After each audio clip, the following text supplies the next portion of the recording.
এবার পদ্মশ্রী প্রাপকদের মধ্যে অন্যতম হলেন উত্তর চব্বিশ পরগনার মচলন্দপুরের ঢাকবাদক গোকুলচন্দ্র দাস।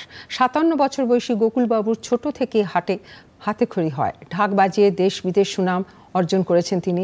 মহিলাদের ঢাক বাজানো শিখিয়েছেন গোকুলবাবু। এই সম্মান পেয়ে স্বভাবতই খুশি তিনি।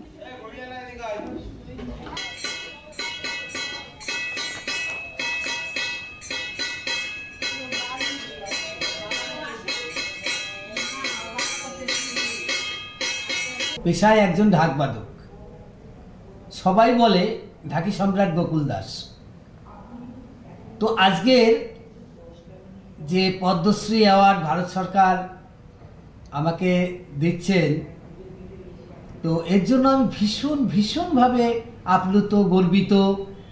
কি বলবো, এই আনন্দের ভাষা কোনো ভাষায় প্রকাশ করা যায় না যে কতটা আনন্দিত।